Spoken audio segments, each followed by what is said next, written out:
Hello students, good morning. આપણે ગઈકાલે question answers લખવાના સ્ટાર્ટ કર્યા હતા ચેપ્ટર નંબર 7ના, જે છે લિટલ ગર્લ્સ વાઇઝર દેન મેન, રાઈટ? એ ચેપ્ટરના આપણે ક્વેશ્ચન આન્સર્સ લખીએ છીએ. આપણે ગઈકાલે 6 ક્વેશ્ચન આન્સર લખ્યા હતા અને હવે આપણે આગળ લખવાના છે આજે ક્વેશ્ચન નંબર 7થી. 3 આન્સર બાકી છે સ્ટુડન્ટ્સ, આજે પતી જશે. એના પછી આપણે નવું ચેપ્ટર સ્ટાર્ટ કરવાનું છે, ધ લેટર. એ તમે પહેલાં કરેલું જ છે એટલે નહીં વાંધો આવે. First let us finish this. Question 7. How did Akulia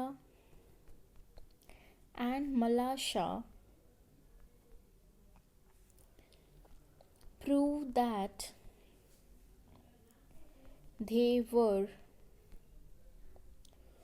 wiser than the grown-up people?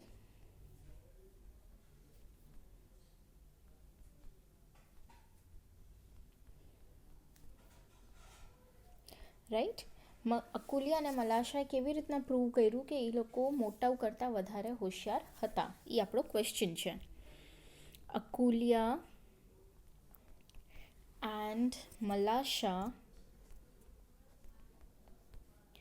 proved to be wiser than the grown-up people because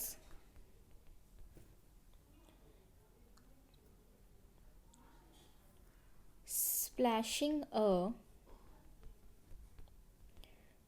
friend's frock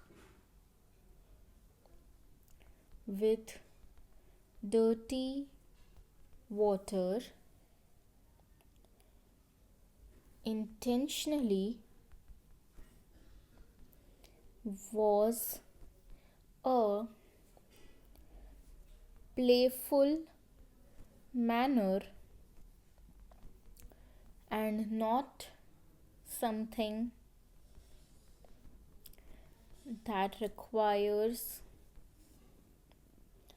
a quarrel like the grown-ups did.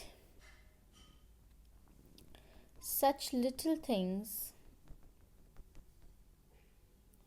are allowed in friendship.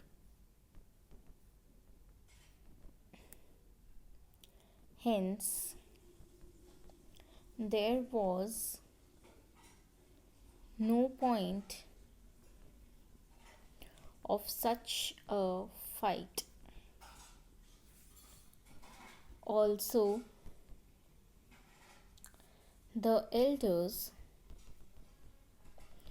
were only shouting and not listening to anyone. While they were quarreling, the little girls brought out the solution to their problem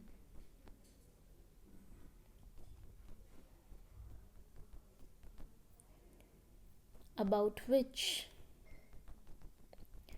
none of the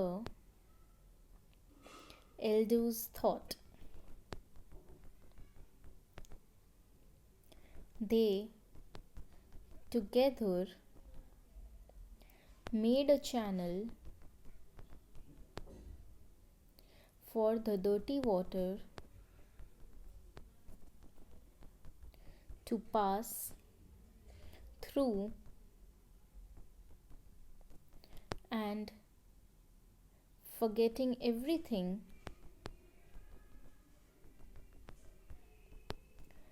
they started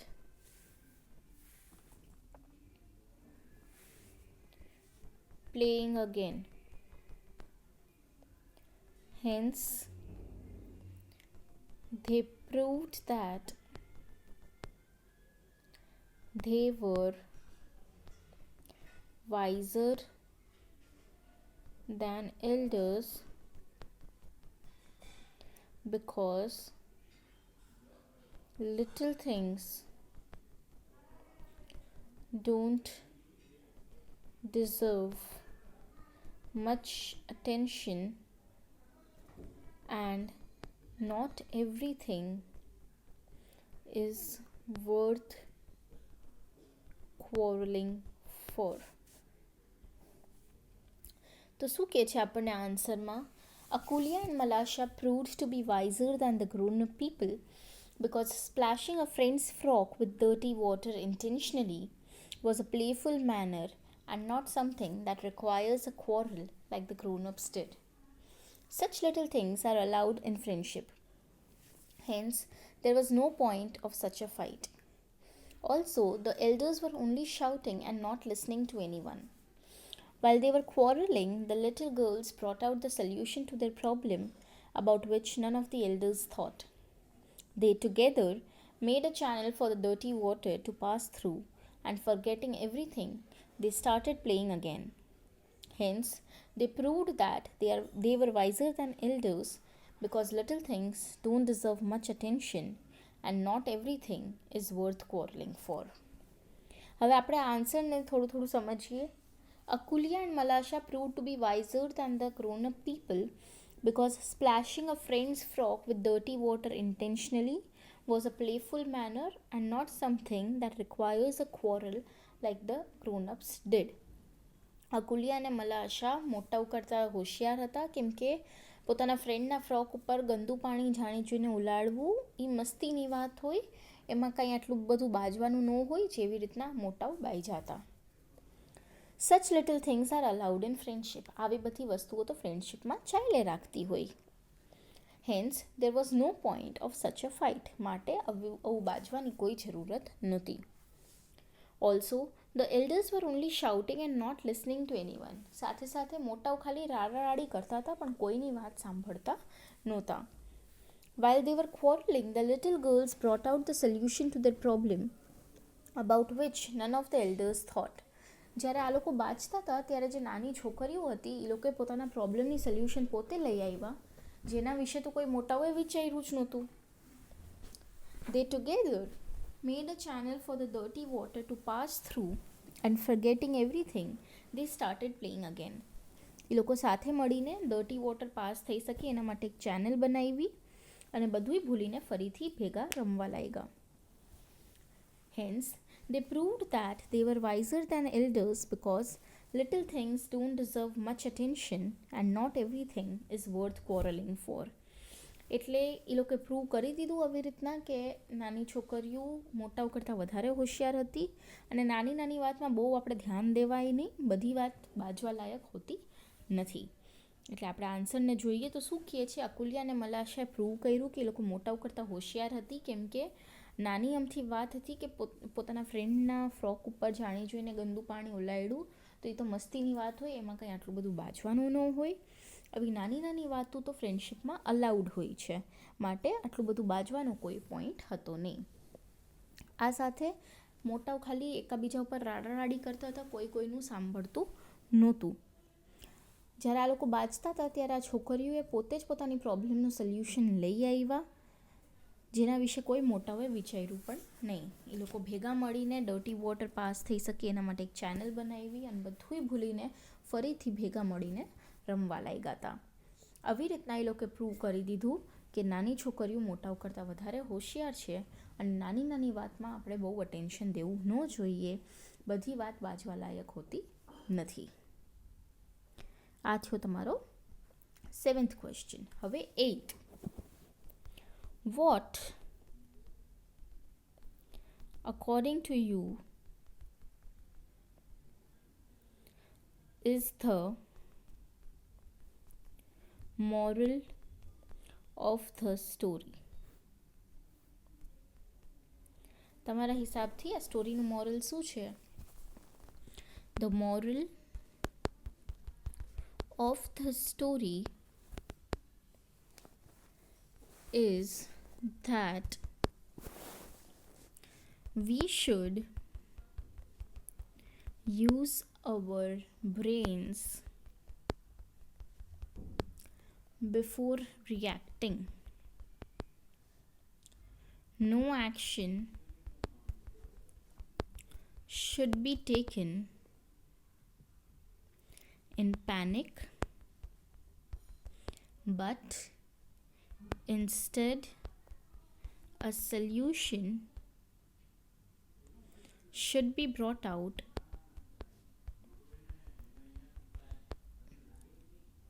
to every problem.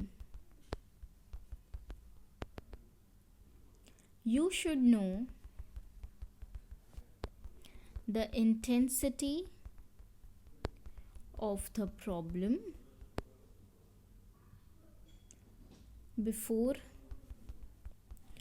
falling into what others are doing. Also, do not give much attention to little things. Fights can never help us improve. Be innocent and work your problems out yourselves and enjoy life to the fullest. So the moral of the story is that we should use our brains before reacting. No action should be taken in panic, but instead a solution should be brought out to every problem. You should know the intensity of the problem before falling into what others are doing. Also, do not give much attention to little things. Fights can never help us improve. Be innocent and work your problems out yourselves and enjoy life to the fullest. Answer સમજીએ તો શું કહે છે આપણને? The moral of the story is that we should use our brains before reacting. કોઈ પણ બાબતે react કર્યા પહેલાં આપણે હંમેશા પોતાના બ્રેન્સ યુઝ કરવા જોઈએ. No action should be taken in panic, but instead a solution should be brought to every problem. આપણે પેનિકમાં એટલે હળબડીમાં કે ડરીને કે ઉતાવળમાં કોઈ એક્શન ન લેવું જોઈએ, પણ બધાય પ્રોબ્લેમ માટે એક સોલ્યુશન વિચારવું જોઈએ. You should know the intensity of the problem before falling into what others are doing. આપણને પ્રોબ્લેમની ઇન્ટેન્સિટી ખબર હોવી જોઈએ. કોઈ શું કરે છે એ નહીં વિચારવાનું, એ જોઈને આપણે કરવા નહીં માંડવાનું. શું પ્રોબ્લેમમાં સાચે આ વસ્તુ કરવી ડિઝર્વિંગ છે કે નથી એ વિચારવાનું, પછી જ એ કરવાનું.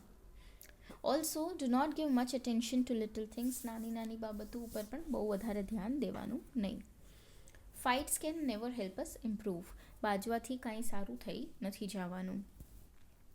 બી innocent and work your problems out yourselves and enjoy life to the fullest. Innocent બનો, પોતાના પ્રોબ્લેમ્સ પોતે સોલ્વ કરો અને લાઈફને પૂરી રીતના એન્જોય કરો. એટલે આ સ્ટોરીમાં પણ સમજાવવામાં આવ્યું છે કે રિએક્ટ કર્યા પહેલાં આપણે પોતાના બ્રેન યુઝ કરવા જોઈએ. ઉતાવળમાં કે પેનિકમાં કોઈ પણ એક્શન નહીં લેવાની, પણ પ્રોબ્લેમનું સોલ્યુશન વિચારવાનું. પ્રોબ્લેમની ઇન્ટેન્સિટી વિચારવાની, બધાય શું કરે છે પાછળ કરે નહીં જવાનું. સાચે એ પ્રોબ્લેમમાં આવું કરવું જરૂરી છે કે નહીં એ વિચારવાનું. નાની બાબતોને બહુ ધ્યાન નહીં આપવાનું. બાજવાથી કોઈનું સારું કાંઈ થતું નથી. ઇનોસન્ટ રહ્યો, પોતાના પ્રોબ્લેમ્સ વર્કઆઉટ કરો અને લાઈફને પૂરી રીતના એન્જોય કરો. Next question, last question from this chapter. What do you know about Leo Tolstoy? Answer: Leo Tolstoy is one of the greatest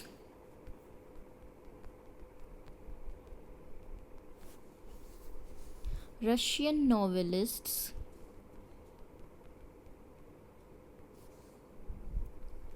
and is known in the world for his literary masterpieces.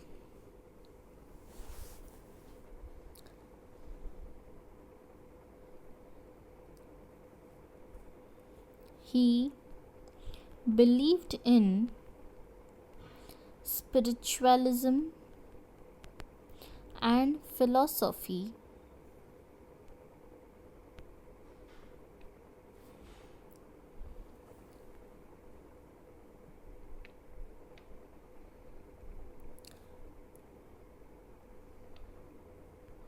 He wrote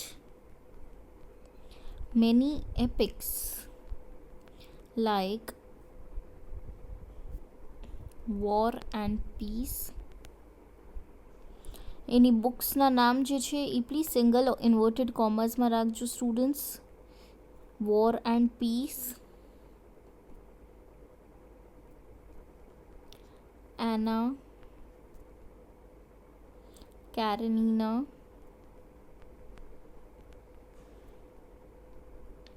and the death of Ivan Ilyich.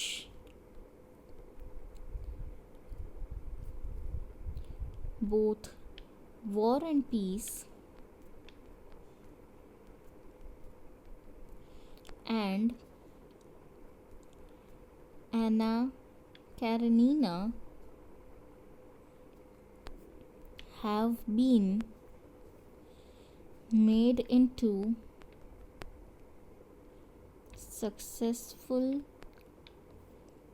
films in several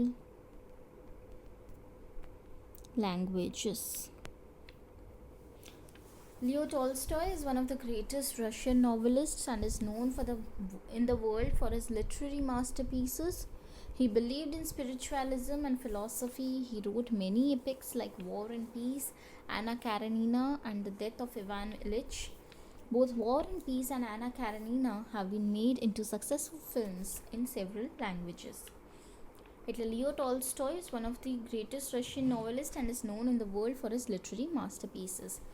Leo Tolstoy જે હતા એ Russian નોવેલિસ્ટમાં સૌથી great છે અને આખું world એને ઓળખે છે કેમ કે એને એટલી સારી વસ્તુઓ લખેલી છે લિટરેચરમાં.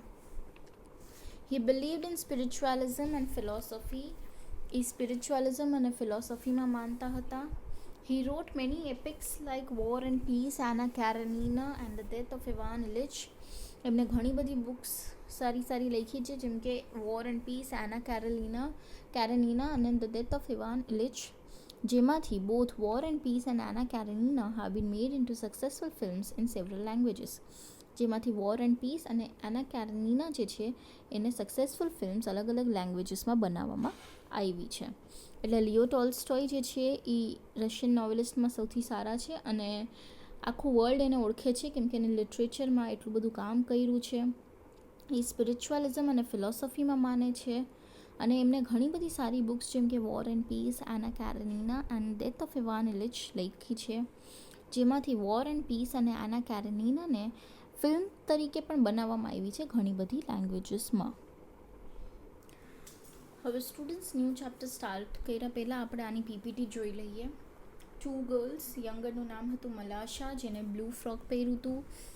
એલ્ડરનું નામ હતું અકુલિયા જેને યલો પ્રિન્ટેડ ફ્રોક પહેર્યું હતું. ઈસ્ટરનો ટાઈમ હતો. They returned from the church, playing in the puddle. Malasha splashed intentionally. ઈસ્ટરનો ટાઈમ હતો, બે ચર્ચથી આવી હતી, પડલમાં રમતી હતી. મલાશા ઇન્ટેન્શનલી સ્પ્લેશ કર્યું ડર્ટી વોટર અકુલિયાના ફ્રોક ઉપર. Muddy water splashed on Akulya's frock, sleeves, eyes and nose. ક્યાં ક્યાં સ્પ્લેશ થયું? ફ્રોક, સ્લીવ્સ, આંખ અને નાકમાં. અકુલિયાઝ મધર સ્કોલ્ડ્સ અકુલિયા. અકુલિયાના મમ્મી અકુલિયાને ખીજાય છે. અકુલિયા ટેલ્સ ધ ટ્રુથ. અકુલિયા સાચું બોલી દે છે કે મલાશાએ જાણી જોઈને આવું કર્યું છે. Akulya's mother hits Malasha on the back of her neck. આ સાંભળીને અકુલિયાના મમ્મી જોરથી નેકના પાછળ મલાશાને મારે છે. Malasha cries, her mother comes. Malasha રડવા લાગે છે, એના મમ્મી આવે છે. Both mothers start fighting. બેયના મમ્મી બાજવા લાગે છે. Crowd gathers. ભીડ જમા થઈ જાય છે. Everyone fighting. બધાય બાજવા લાગે છે. Akulya's grandmother tries to calm but fails. અકુલિયાના દાદી વચ્ચે પડે છે શાંત પાડવા માટે, પણ સક્સેસફુલ નથી થઈ શકતા. અકુલિયા વાઇપ્ડ ધ મડ.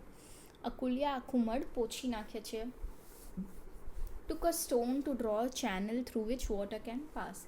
પછી એક પથ્થર લે છે જેનાથી ચેનલ બનાવી શકે, જેનાથી પાણી પાસ થઈ શકે. Malasha joined Akulya. આ જોઈને મલાશા પણ સેમ વસ્તુ કરવા લાગે છે. Both start playing and laughing. બંને હસતી બોલતી રમવા લાગે છે. Akulya's grandmother scolds the crowd to see the girls playing and be ashamed and says they are wiser than you. અકુલિયાના દાદી આખા ભીડને ખીજાય છે કે જો આ છોકરીઓ કેવી રમવા લાગે છે, તમને શરમ આવી જોઈએ, અને એમ કહે છે આ લોકો તો તમારા કરતાં પણ સમજદાર નીકળી. અહીંયા સ્ટોરી પૂરી થઈ જાય છે. સો ફરી એક વખત હું તમને સ્ટોરી રિપીટ કરી દઉં. ઈસ્ટરનો ટાઈમ હોય છે એટલે આખું સ્નોથી ભરેલું હોય છે, પાણી જગ્યા જગ્યાએ ભરેલા હોય છે. ત્યારે બે નાની છોકરીઓ ચર્ચથી બહાર નીકળીને રમવા ભેગી થાય છે સ્ટ્રીટ ઉપર.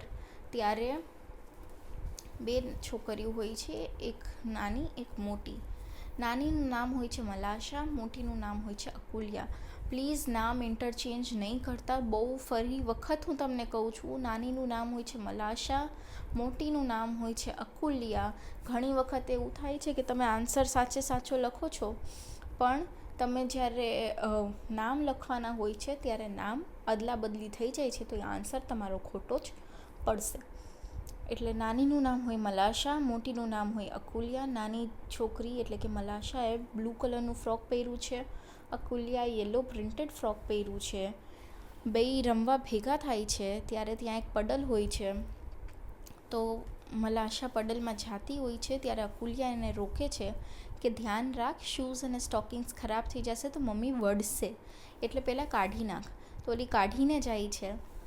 અકુલિયા અને મલાશા બે પડલમાં એન્ટર કરે છે ત્યારે મલાશા અને અકુલિયા એમ કહે છે ધ્યાન રાખજે, પાણી ઉલાળતી નહીં. ત્યારે જ મલાશા જોરદારથી સ્ટેપ કરે છે જેથી પાણી, આખું ગંદુ પાણી અકુલિયાના ફ્રોક, સ્લીવ્સ, આંખ અને નાકમાં લાગી જાય છે.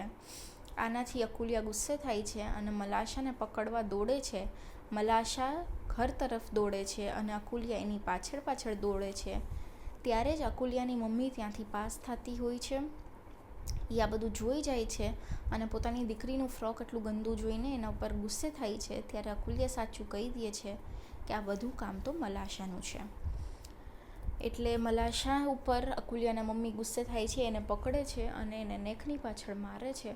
ત્યારે અકુલિયા શું, મલાશા જોરથી રડવા લાગે છે અને ત્યારે એનો અવાજ સાંભળીને મલાશાના મમ્મી બહાર આવે છે અને અકુલિયાના મમ્મી સાથે બાજવા લાગે છે કે એને પોતાની દીકરીને શું કામે માર્યું.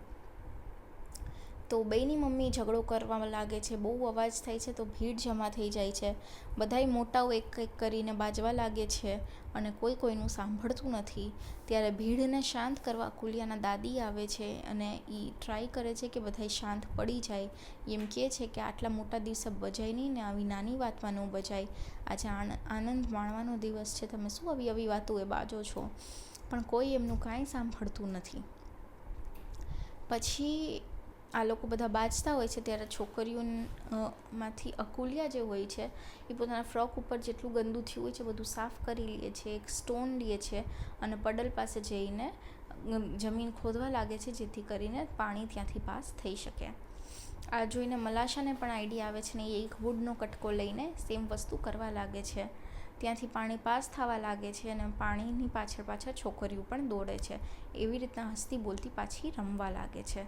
એ લોકોને હસતી બોલતી રમતા જોઈને અકુલિયાના દાદી પાછા ભીડ પાસે આવે છે અને કહે છે કે તમે થોડીક શરમ કરો, આ છોકરીઓ માટે તમે બાજો છો તો એ તો બધું ભૂલીને પાછી એ ભેગી થઈને રમવા લાગી છે, તો તમે હજી અહીંયા શેના બાજો છો? આ છોકરીઓ તમારા કરતાં હોશિયાર નીકળી. એમ કરીને ભીડને શાંત પાડે છે અને પછી બધા પોતપોતાના ઘરે વયા જાય છે. આ હતી આપણી story little girls wiser than men. હવેની જે આપણી સ્ટોરી છે સ્ટુડન્ટ્સ, એ છે ધ લેટર જે ધૂમકેતુએ લખેલું છે. હવે પહેલાં હું તમને શોર્ટમાં સ્ટોરી કહી દઉં. તમે આ સ્ટોરી પહેલાં સ્કૂલમાં પણ ભણેલી છે. જેટલા ગુજરાત બોર્ડથી આવ્યા છો એ લોકોએ કરેલી જ છે. અલી નામનો એક બુઢો માણસ હોય છે. એ રોજે સવારે ઉઠીને 4 વાગે પોસ્ટ ઓફિસ જતો હોય છે. શું કામે જતો હોય છે? કેમ કે એ પોતાના દીકરીના લેટરની વેઇટ કરતો હોય છે. એની દીકરીનું નામ હતું મિરિયમ. હવે તમને સ્કૂલમાં ભણાવ્યું ત્યારે મરિયમ નામ હતું, આપણે મિરિયમ કહેવાનું છે, મરિયમ નથી કહેવાનું, મિરિયમ. ઓકે, એની દીકરીનું નામ હતું મિરિયમ. એની દીકરીના લગ્ન થઈ ગયા હતા, 5 વર્ષ થયા, એટલે એના દીકરીના લેટરની વેઇટ કરતો હોય છે 5 વર્ષથી. લગ્ન પછીથી એના દીકરીના લેટરની વેઇટ કરતો હોય છે, એટલે એ દરરોજ સવારે ઉઠીને પોસ્ટ ઓફિસ જતો હોય છે. દીકરીના લગ્ન નહોતા થયા એ પહેલાં અલી જે હતો એ એક હન્ટર હતો, શિકારી હતો. અને એટલો એમાં સારો હતો કે એને અવાજ ન સાંભળવો પડે ને કંઈ જોવું ન પડે, એને ખબર પડી જ જાય કે અહીંયા આ છે, અને તરત જ એ શૂટ કરી નાખે, હન્ટ કરી નાખે, અને ક્યારેય ફેલ ન થતો. એટલો બધો સારો હતો એ શિકારમાં. હવે જ્યારે એની દીકરી એનાથી અલગ થઈ ત્યારે એને સમજાણું કે હું કેટલું ખોટું કરું છું. હું બી તો કોકને એના મા બાપથી અલગ કરું છું, તો એ લોકો કેવી રીતના આ દુઃખ સહન કરી શકતા હશે, એના મા બાપ કેવી રીતના આ દુઃખ સહન કરી શકતા હશે. એટલે એની દીકરી જ્યારે લગ્ન કરીને ગઈ ત્યારથી અલીએ હન્ટિંગ મૂકી દીધું. હવે 5 વર્ષ થયા દરરોજ આ પોસ્ટ ઓફિસે જતો, તો લોકો ત્યાંના જે એમ્પ્લોઈઝ હતા એ આની મજાક ઉડાડતા કે આ કેવો માણસ છે, 5 વર્ષથી અહીંયા આવે છે. રોજે અલી ત્યાં જાતો, પૂછતો મારા માટે કાંઈ લેટર આવ્યો છે, તો આ લોકો ના પાડતા. આ લોકો એમ્પ્લોઈઝ જ હતા પોસ્ટ ઓફિસના, એ લોકો આને ગાંડો પણ ગણતા, આની સડી કરતા, મજાક ઉડાડતા. છતાંય અલીએ ત્યાં જવાનું બંધ ન કર્યું. હવે થોડાક દિવસ થયા, અલી જઈ નહોતો શકતો કેમ કે ખૂબ બીમાર પડી ગયો હતો. 5 વર્ષ એ કન્ટિન્યુ ગયો, પણ થોડાક દિવસ વચ્ચે હવે ન જઈ શક્યો કેમ કે બીમાર પડી ગયો. તો પોસ્ટ ઓફિસમાં પણ બધા વિચારે ચડી ગયા કે આ અલી આવ્યો કેમ નથી. બધા વિચારે તો ચડ્યા, પણ કોઈએ પછી તસ્દી ન લીધી જાણવાની કે શું થઈ ગયું હશે. એટલે અલી ત્યારે બીમાર પડ્યો. બીમારીમાંથી ગમે એમ કરીને થોડાક દિવસે પાછો આવ્યો, હજી બીમાર જ હતો. પોસ્ટ ઓફિસમાં આવીને પૂછે છે પોસ્ટ માસ્ટરને, મારી દીકરીનો લેટર આવ્યો છે? તો ઓલો કહે છે કેવો માણસ છો તું, તને સમજાતું નથી, તું ચોટીને અહીંયા બેઠો છો કે તારી દીકરીનો લેટર આવશે તો અમે ખાઈ થોડીને જાશું. પોસ્ટ માસ્ટર એને કહે છે અમે તો તને આપી જ દેશું ને. તો ઓલો કે હા પ્લીઝ તમે મને જ આપજો.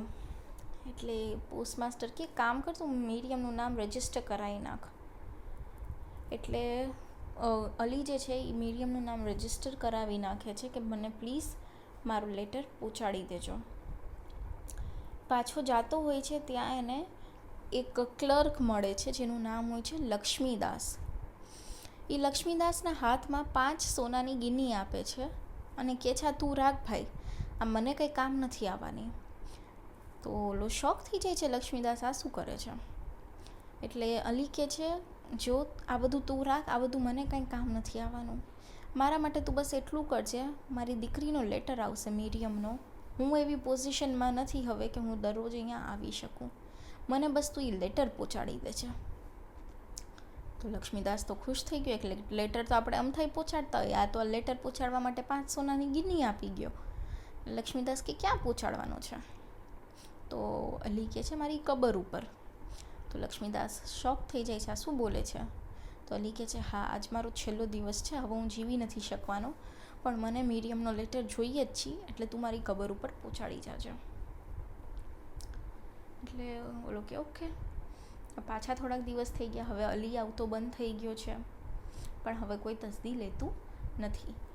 થોડાક દિવસ થયા અને પોસ્ટમાસ્ટરની દીકરી બીમાર પડી. પોસ્ટમાસ્ટરની દીકરી બીમાર પડી એટલે પોસ્ટમાસ્ટર એના ખબર આવે એના માટે લેટરની રાહ જોતો હતો. લેટરની રાહ જોતો હતો. એ લેટરની રાહમાં એને આખી રાત પોસ્ટ ઓફિસમાં જ કાઢી. ત્યારે એને ખબર પડી કે પેલા અલી ઉપર શું વીતતી હશે. એને તો આટલા વર્ષો અહીંયા બેસીને કાઢ્યા છે અને બધા એની મસ્તી ઉડાડતા.